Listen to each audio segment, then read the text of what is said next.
Good morning বন্ধুরা, আজকে হচ্ছে শুক্রবার আর এইগুলো নিয়ে আমি বসেছি। এখন 11:30 বাজছে।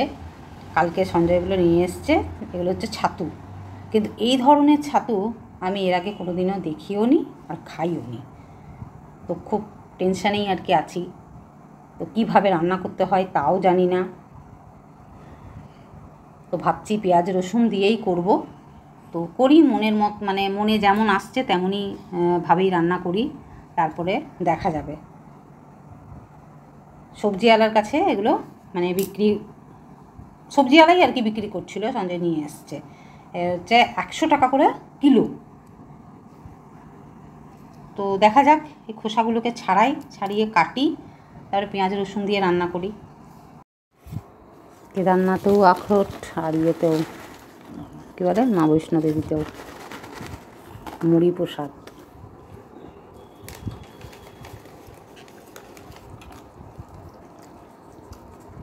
আখরোটের কথা নাকি? আখরোট জানি কোন হয় না, এটা কদমা মনে হয় নাকি।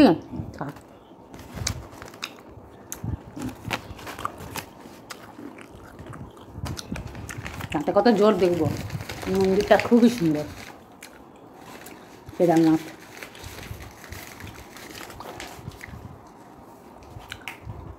বাহ, গিফটে পাওয়া যায় জিনিস সবই ভালো লাগে, যেমনই হোক। লোকে যে সেই জায়গায় গিয়ে মনে করে নিয়ে আসে স্যারের জন্য, এটাই অনেক। আর জিনিসটা সত্যিই সুন্দর। এখন আমি ছাতু নিয়ে পড়েছি, জানি না কীভাবে বানাতে পারবো। অন্য সব ধরনের ছাতু খেয়েছি, কিন্তু এই রকম ছাতু কোনোদিন খাইনি, মানে রান্নাও করিনি। ছাতুটাকে গরম জলে সেদ্ধ করে মানে একটু ফুটিয়ে আর কি নামিয়ে নিয়েছি। খুবই নরম তো, আর সবাই বারণ করছে খেতে, তো তাও সাহস করে বানাচ্ছি। কেউ এই ছাতুটার কথা কিছু বলতেই পারছে না, তো সেই জন্য সবাই বারণ করলো, তাও করছি। একজন বলল যে কিচ্ছু হবে না, বানা। সঞ্জয়ের এক বন্ধু, ও গ্রামের লোক, ও অনেকটাই জানে, সেই কারণে তো তার কথার উপর ভরসা করেই করছি। দেখা যাক। মানে সব থেকে বড় কথা হচ্ছে পয়সা নষ্ট হবে সেটা একদমই নয়। 50টা টাকা গেছে তার জন্য কিছু না, কিন্তু ব্যাপার হচ্ছে যে জিনিসটা একটা সবজিওয়ালা, ফিক্সড সবজিওয়ালা, সে নিয়ে বসেছিল। তো যদি খারাপ হবে তাহলে সে ওইভাবে বাজারের মধ্যে বসে বিক্রি করবে কেন? আরও অনেক লোকও তো নিয়েছে, আমরা তো একাই নিইনি। তো একটা জিনিসকে এক্সপেরিমেন্ট না করে লোকের কথায় শুধুমাত্র ফেলে দেবো, জিনিসটা জানতেই পারলাম না, হয়তো এটা কিছু খারাপই নয়, তাও তো হতে পারে। তো সেই জন্য বানিয়ে দেখছি, যা হবে হবে। মাংসের মতন রান্না করতে বললো, যে আমি জানি মাশরুম মাংসের মতনই রান্না করতে হয়, আর এটা মাশরুম টাইপেরই, একদম প্যাকেটিং করা থাকে যে মাশরুমগুলো, সেগুলো যেমন সেরকম নয়, এগুলো গাছের নিচে হয়, তাই তো বলছে একজন, বলতে পারলো। হ্যাঁ, তলায় মাটি লেগে আছে, তো এটা জমিতেই হয়েছে। তো দেখা যাক, বানাই, তারপরে খাবো, তারপরে যদি বেঁচে থাকি তারপরে তোমরা ভিডিওটা পাবে। এর মধ্যে পেঁয়াজ রসুন আদা ধনে গুঁড়ো জিরে গুঁড়ো কাশ্মীরি লঙ্কা গুঁড়ো দিয়েছি। একটু ঝাল ঝাল বানাতে পারলে ভালো হতো, তো দেখি একটু কাঁচা লঙ্কা দিয়ে দেবো। এই হচ্ছে ছাতুর ফুল লুক। দেখতে ভীষণই লোভনীয় হয়েছে, খেতেও ভালো হয়েছে। আমি একটা টেস্টও করেছি, তো দেখা যাক। আবার খাবার সময় তোমাদের সামনে আসবো। কারণ ভাত বসিয়ে দিলাম, 12:30 বাজছে, 1:45।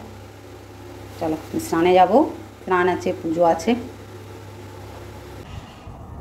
তো আজকে সামনে আসার কোনো মানে ইচ্ছা ছিল না, তবুও এলাম, কারণ এই ছাতুটা নিয়ে এত আর কি আমাদের মধ্যে কনফিউশন। হঠাৎ করে কালকে নিয়ে এসছে, কালকে তো তোমাদেরকে দেখিয়েছি, আর আজকে রান্না করার সময় ভাবলাম যে একবার সবাইকে জিজ্ঞেস করে নিই। এবার সবাইকে জিজ্ঞেস করতে গিয়ে কেউ এই ছাতুটাকে চিনতে পারছে না।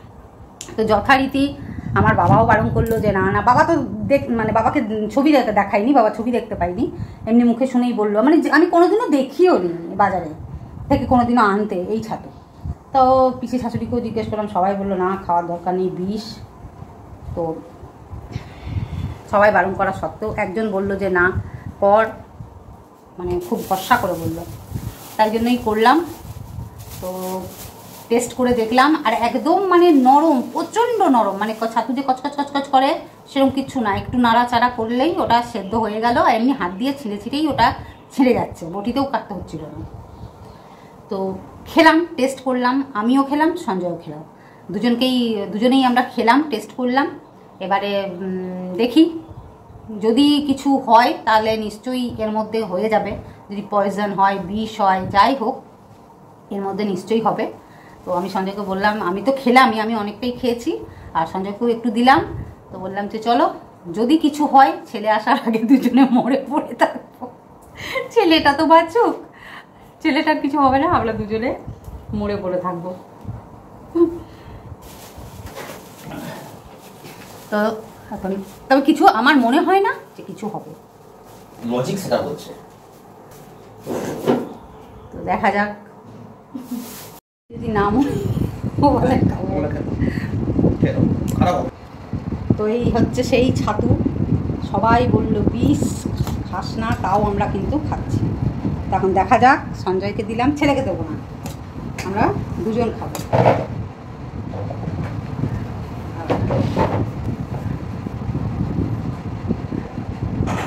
এখানে আছে নাকি না?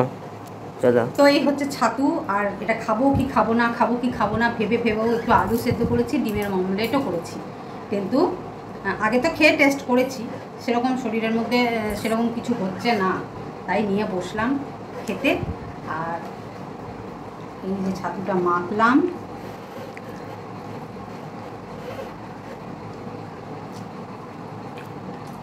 বেশ সুন্দর খেতে হচ্ছে।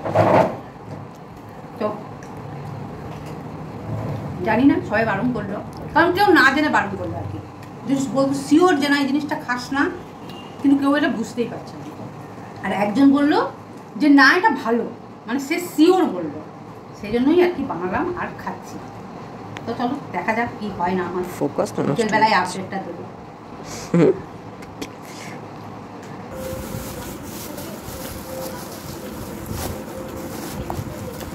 সকালবেলায় দেখালাম যে একজন কেদারনাথ গিয়েছিল, সঞ্জয়ের স্টুডেন্ট, সেখান থেকে একটা গিফট দিয়েছে, এবেলায় আবার আর একটা গিফট। সবাই এখন এত কেদারনাথ যাচ্ছে, এটা নাকি হরিদ্বার গিয়েছিল, কি সুন্দর দেখো, দারুণ দারুণ শিবলিঙ্গ, খুব সুন্দর, এটা সাজিয়ে রাখবো। আর সকালে যে মন্দিরটা দেখালাম কাঠের, সেম আর একটা এরকম মন্দির, সেম ওই রকম, কি সুন্দর লাগছে। যখন একটা জিনিস একবার পাওয়া যায় তখন সেটা বারবার আসতে থাকে না। এখন আবার তোমাদের সামনে চলে এলাম, এখন বাজছে 8:30, আর আমি এখন মুড়ি চানাচুর একটু ডাল দিয়ে মেখে নিয়ে বসেছি। এই খাবারটা আমার এত ফেভারিট না ছোটোবেলার থেকে, এক গাদা ডাল থাকবে না, এমন পরিমাণ একটু ডাল নেব, মুড়িটা বেশ একদম সেই দড়ি দড়ি দড়ি দড়ি টাইপের হয়ে যাবে, খুব ভালো লাগে। দুপুরবেলায় ছাতু নিয়ে এমন সমস্যার সৃষ্টি হলো, টেনশনে খেয়েছি, জবরদস্তি খেয়েছি, কিন্তু খুব মানে টেনশনে ছিলাম। তো দেখলাম মানে এমন রান্না করেছি, একটুখানি ঢেকুর পর্যন্ত ওঠেনি। এখন তো খিদে পেয়ে গেল, আমার কোনোদিন খিদেও পায় না। আর রাত্রেবেলায় অনেকটা আছে, দুপুরবেলায় অল্প করে নিয়েছি, রাতে অনেকটা আছে, রাতে একটু তৃপ্তি করে খাবো। আর দুপুরে তো ছেলেটাকে দিইনি, রাত্রে ছেলেটাকে একটুখানি চাটাবো, একটু টেস্ট করাবো যে খেয়ে দেখ অন্তত। আসলে দেখো, বড়রা আমাদের তো ভালোর জন্যই সব কিছু বলে, আমার পিসি শাশুড়ি, আমার বাবা, এদেরকে যে আমরা যে ফোন করে জিজ্ঞেস করলাম, ওনারা অভিজ্ঞ, মানে দেখেছে এত দিন ধরে, তো ভাবলাম হয়তো ওরা বলতে পারবে। কিন্তু ওরা যে কথাটা ওরা চিনতে না পেরে, আমার বাবা তো দেখেইনি ছাতুটা কেমন দেখতে, কিন্তু এই টাইপের ছাতু বাবা যখন বাজার করে আনতো বিয়ের আগে, এই ধরনের ছাতু মানে দেখিনি। আসলে ছোটোগুলো ওই ঠিক মাশরুমের মতো লাগছে, কিন্তু বড় বড় হয়ে গেছে না, ওই জন্য সবাই বুঝতে পারছে না। তো পিসি শাশুড়ি তো একদম বলে দিল, না খাবি না, এগুলো বিষ, একদম খাবি না। তো যাই হোক, রিস্ক নিয়ে রান্না করলাম, রিস্ক নিয়েই খেলাম। তো যাক ভালো। আর খেয়েছি যে সঞ্জয়ের একটা বন্ধু যেহেতু শিওরলি একদম বলেছিল যে না না এটা গাছের নিচে হয়, একদম শিওর ভাবে বলেছিল, তবুও মনের মধ্যে একটু ভয় ভয় ছিল যদি কিছু হয়, তাই জন্যই ছেলেটাকে দিইনি। তো যাই হোক, চলো রাত্রেবেলায় ওই খাবো। আর আজকের ভিডিওটা কিচ্ছু আর দেখাইনি, শুধুমাত্র এই ছাতুর জিনিসটা, মানে ছাতুটা ওইরকম একটা সমস্যা সৃষ্টি করলো বলেই আমি ব্লগটা শুরু করলাম। তো চলো, আজকে ব্লগটা ছোট্ট মতন হয়েছে, দেখো ভালো লাগবে, আর অবশ্যই কমেন্ট করবে, পারলে শেয়ার করে দিও। যে এই ধরনের জিনিস নিয়ে অহেতুক, মানে জিনিসটা সম্পর্কে কেউ জানে না, সেইটা সম্বন্ধে অহেতুক আতঙ্ক না করে জিনিসটা জেনে তারপরে সেটার ব্যাপারে একটা মতামত নেওয়া উচিত, যে কোনো ব্যাপার। তো এটাই আর কি আমার ভিডিওটার মাধ্যমে আমি আজকে বোঝাতে চাইলাম, যে অন্ধের মতন কারোর কথাই বিশ্বাস করা উচিত না, যে কোনো জিনিস নিজে পর্যবেক্ষণ করে তবেই সেটা দেখা উচিত, অবশ্যই নিজে সেফ থেকে। তো চলো, আজকে ভিডিওটা ছোট্ট মতন হলো, তোমাদের আশা করি ভালো লাগবে। তোমাদের সঙ্গে আবার দেখা হচ্ছে নেক্সট ভিডিওতে। ততক্ষণ অবধি তোমরা খুব ভালো থাকো, সুস্থ থাকো, আনন্দে থাকো। Tata, good night. ভেবেছিলাম খাবার সময় অন হব, কিন্তু দেখলাম যে না, আর অত রাত অবধি আর দেখিয়ে দরকার নেই, বলেই দিলাম যে আমরা ঠিক আছি, সুস্থ আছি, দেখে নাও। ছাতুকে কিচ্ছু হয়নি, ছাতুগুলো খুব ভালোই ছিল। আর যদি এই ছাতু সম্পর্কে কারো ধারণা থেকে থাকে তাহলে প্লিজ সেটাও কমেন্ট করো।